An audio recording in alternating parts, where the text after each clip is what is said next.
महाभारत का प्रसंग। श्रीमद् भागवत में अब आगे आता है महाभारत का प्रसंग।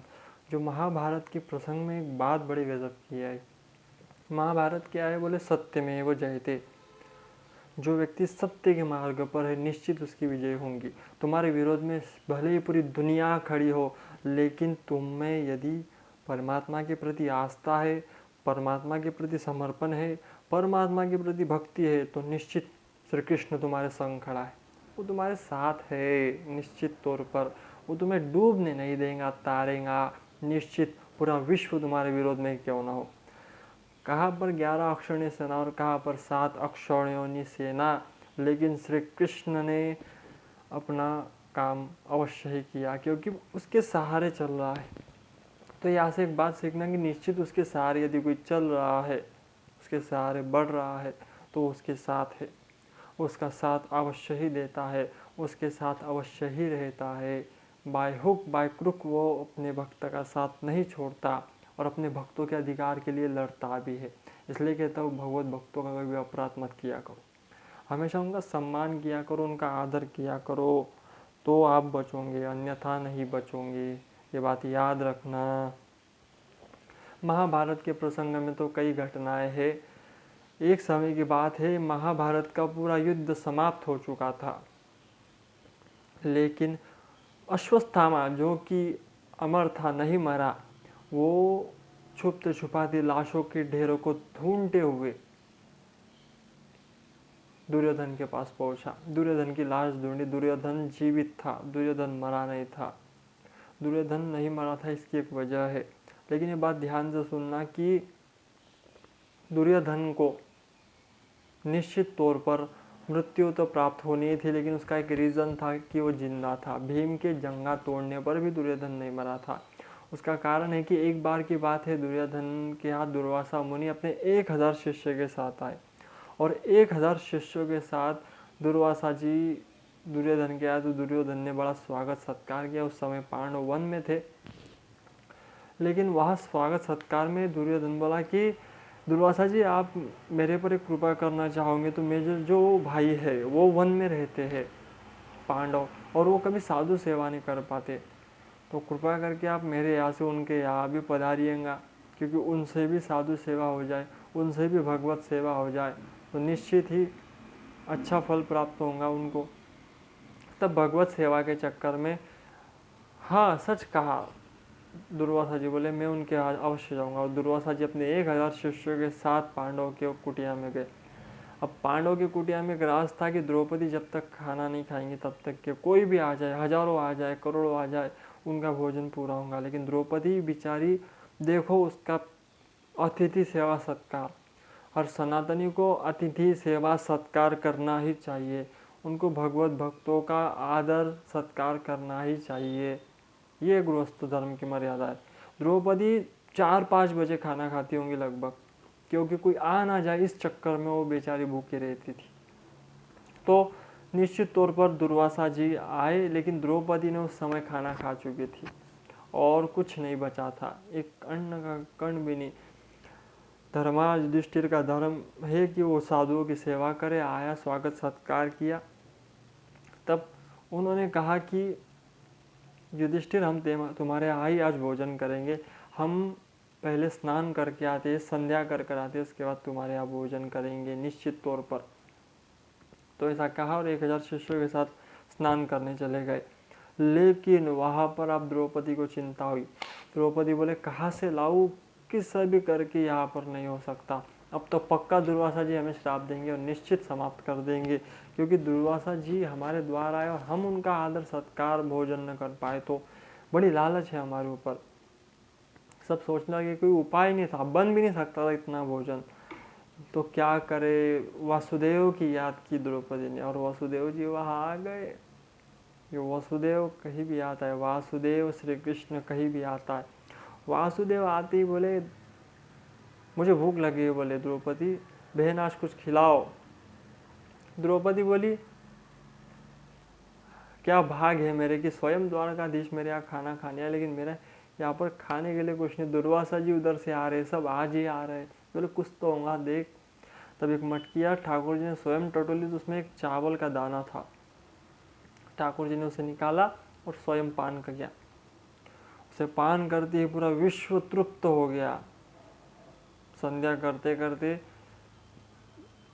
अर्घ देते देते दुर्वासा जी को और उनके शिष्यों को पेट भर गया, डकारें आने लगी। तब दुर्वासा जी बोले कि हमारा तो पेट भर चुका है, जाओ। एक शिष्य से कहा कि जाकर पांडव से कहना कि हमारे भोजन की व्यवस्था न करें, हम फिर कभी आएंगे, लेकिन इस बार हमारा पेट भर चुका है, कहीं अपच न हो जाए, इसलिए भी आप जाइए, उनको बता कर आइए। अपने शिष्यों को भेजा।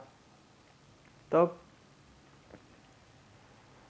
दुर्वासा जी को स्मरण हो आया, कथा तो अलग है, लेकिन दुर्वासा जी को स्मरण हो आया कि ये दुर्योधन का कार्य था, ये ठाकुर की लीला है कि उन्होंने हमारा पेट भर दिया। तो श्राप दिया कि हे दुर्योधन, तूने सदुष्ट कार्य किया, अपने भाइयों का अहित करना चाहा, मेरे द्वारा गलत कृत्य करवाना चाहा। श्राप देता हूँ, जिस दिन तुझे सुख और दुख दोनों एक साथ होंगे, उस दिन तेरी मृत्यु होगी।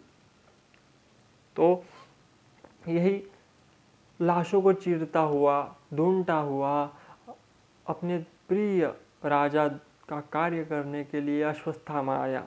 पूरा युद्ध समाप्त हो चुका था, पांडव अपने शिविर में पहुंच चुके थे विजय के साथ। तब देखा तो अचेत पड़ा हुआ है दुर्योधन, जीवित है। तो पूछा कि हे भाई, हे मित्र, मैं तेरे लिए अब भी कोई कार्य कर सकता हूँ, लेकिन तूने सेनापति गलत चुना।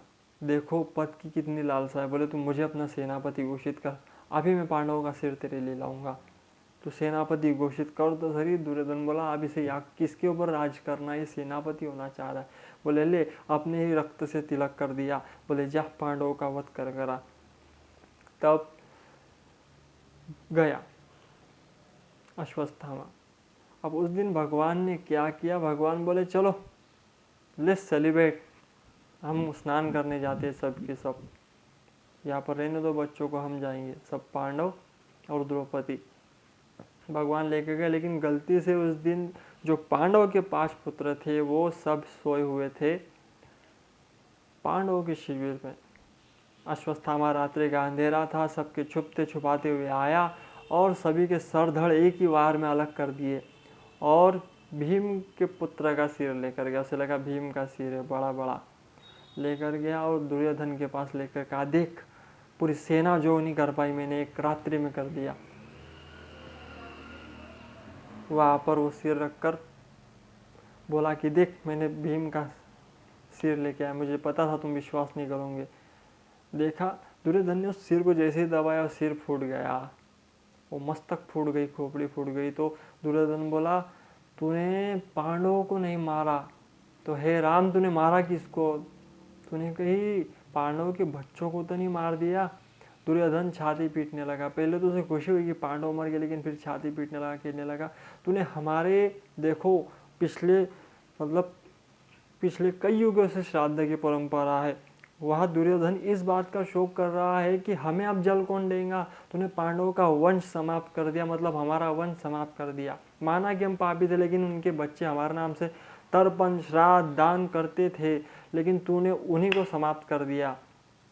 हाय मूर्खतापूर्ण कार्य किया है तूने। रोने लगा, पछतावा करने लगा, अब तो स्वर्ग में भी भूखा मरना पड़ेगा। इस बात का पछतावा करते हुए दुर्योधन ने प्राण त्यागे।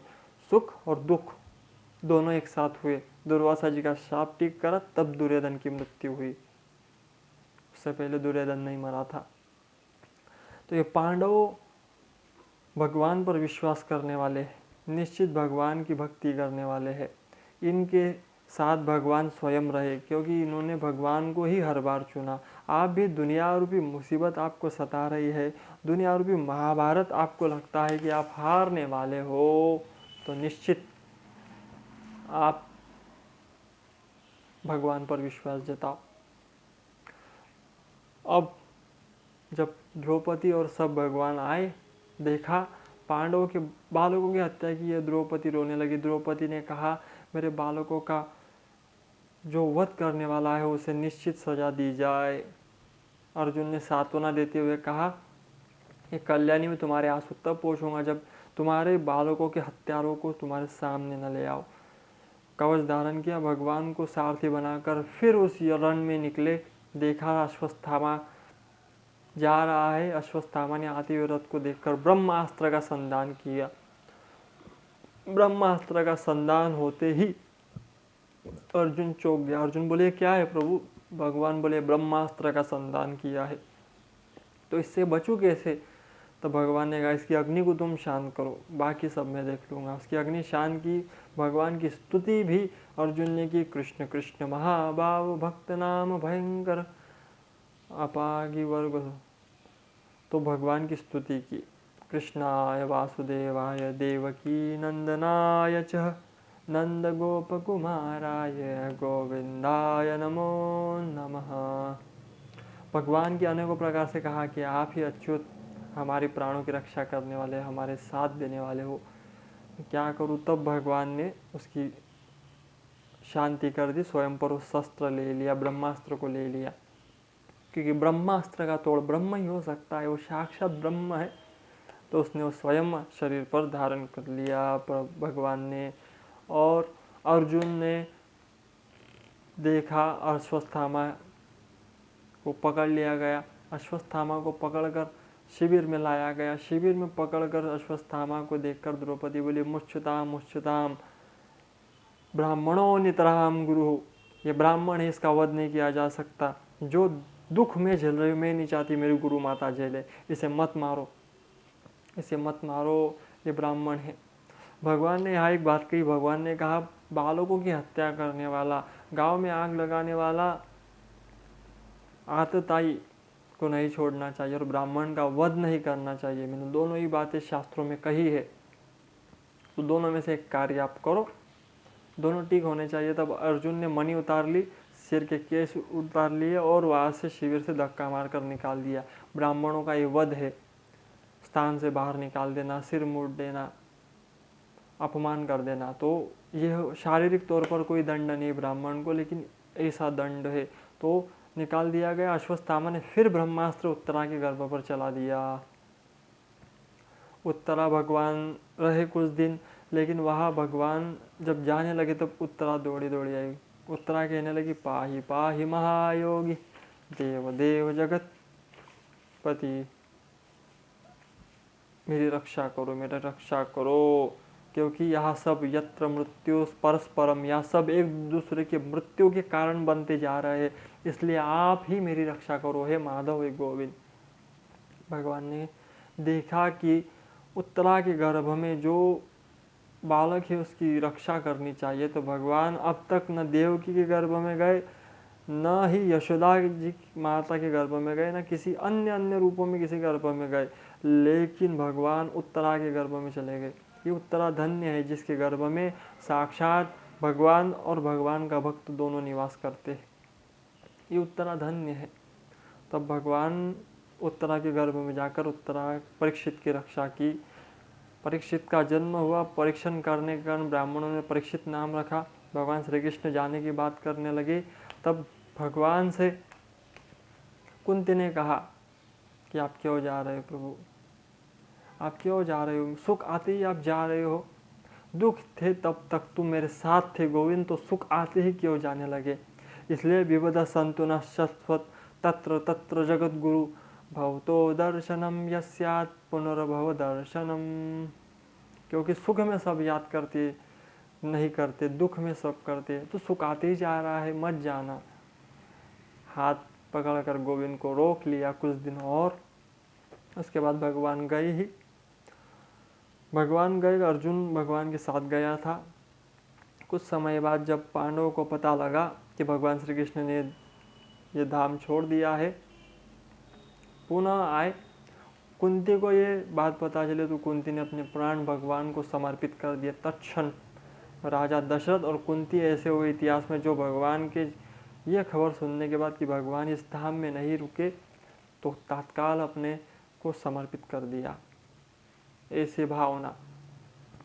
तो भगवान कि ये समाचार जब लेके आया तब पांडवों ने परीक्षित को, केवल 16 वर्ष के परीक्षित राज्य दिया। कहा कि चिंता मत करना, जब जब तुझे आवश्यकता होगी तब तो वो गोविंद तेरे पास आएगा, निश्चित तौर पर आएगा, तो स्मरण करना उसका। तो पांडव को राज्य देकर यद शद्र यद भगवत प्रयाणाम पांडव सुतानाम मित्सम प्रयाणाम शनोत्तेलम स्वस्तेन लद्वा हरो भक्ति मुपेत सिद्धिम। पांडवों के महाप्रयाण की कथा जो भी सुनेंगे गाएंगे उन्हें भक्ति की प्राप्त होंगी, गोविंद की निष्काम भक्ति प्राप्त होंगी। ये पांडवों की कथा थी। राजा परीक्षित राज्य कर रहे हैं, बड़े अच्छे से राज्य किया, लेकिन एक दिन राजा भ्रमण करने निकले तो देखा कि तत्र गोमिथुनम राजा हन्यो मानव नाथयवत दंडहस्तम चवजलम तदृश्य नृपलांचनम। एक काला सा व्यक्ति गाय और बैल को मार रहा है। गाय और बैल के एक चरण टूटे हुए हैं। राजा परीक्षित ने खड़ग निकाली, उस काले व्यक्ति को मारने लगा। पूछा गाय से कि आप कौन हो, तो गाय ने कहा मैं पृथ्वी हूँ, मैं दुखी इसलिए हूँ क्योंकि इस धरती पर भ्रूण हत्याएं होती है, इसलिए मैं दुखी होती हूँ। बैल से कहा आप कौन हो, बोले मैं तप दया दान और सोच मेरे 4 चरण थे, मैं धर्म हूँ, साक्षात धर्म स्वरूप। लेकिन दान को भी कलयुग मार रहा है, काला व्यक्ति कलयुग है जो हमें मार रहा है। कलयुग को मारने के लिए खड़ग निकाली सामर्थ्यवान राजा ने, लेकिन उसी समय कलयुग हाथ जोड़कर कहने लगा प्रभु मुझे मत मारना, मुझ में गुण है। बोले क्या, बोले न तपसा न योगे न समाधि न तत्फलम लभते सम्यक कलौ केशव कीर्तनात्। जो फल तप से, योग से, समाधि से नहीं मिलता, मेरे नाम संकीर्तन में मिलेगा मेरे कलयुग में। बोले तुझ में अच्छा गुण है लेकिन अगुण बहुत है। तो कलयुग बोला महाराज अपने हिसाब से कुछ गुण दे दीजिए, अपने हिसाब से बताइए कि मैं कहाँ रहूँ, क्या करूँ। तब कलयुग की बात सुनकर राजा ने कहा कि आप 4 जगह रहो, जहाँ स्त्री गमन होता है वहाँ, जहाँ मदिरा पान की जाती है वहाँ, जहाँ जुआ खेला जाता है वहाँ, और जहाँ हिंसा होती है वहाँ। तो ध्यान रखना आज के यूथ, ये 4 जगह पर बिल्कुल नहीं रहना चाहिए। ये 4 जगह पर कलयुग का वास है। कलयुग मीन्स वायरस, इस वायरस का वास है। यहाँ जाती है तुम उसके घेरे में आ जाओगे और वो तुम्हें बर्बाद कर देगा, निश्चित तौर पर बर्बाद कर देगा। कहाँ, जहाँ पर शराब पी जाती है वहाँ, जहाँ जुआ खेला जाता है वहाँ, जहाँ पर परस्त्री गमन होता है वहाँ, और चौथा जहाँ पर हिंसा होती है वहाँ। 4 जगह पर बिल्कुल नहीं जाना चाहिए। कलयुग ने कहा मेरे शक्ल के हिसाब से मुझे जगह दी राजन, कुछ और मेरे एक हिसाब से दे दो। राजा के हाँ, राजा बोला क्या, बोले स्वर्ण में निवास दे दो। तथास्तु कह दिया राजा ने। सर पे जो मुकुट था वो स्वर्ण का था, कलयुग का वास हो गया। तो कलयुग का वास होने के कारण ही एक अपराध हो गया। एक शमीक ऋषि के गले में मरा हुआ सर्प डाल दिया। एक दिन शिकार खेलने गया था तो सर्प डालने के कारण शमीक के पुत्र श्रृंगी ने श्राप दिया कि जिसने भी कार्य किया इतलंगित मर्यादम तक्षक सप्तमे हनि तस्म यक्ष कुलंगार नोदितो में ये जनः। जिसने भी पाप किया है उसे 7वें दिन तक्षक दसेगा। राजा को पता चला, गंगा तट पर आ गए और अनेकों ऋषियों से प्रश्न करने लगे। आज के सत्र को ये पूर्ण करते, कल फिर श्रीमद् भागवत में परीक्षित ने क्या किया वो वर्णन करेंगे। सभी को राधे राधे। बोलो भागवत महापुराण की जय, व्यास जी महाराज की जय।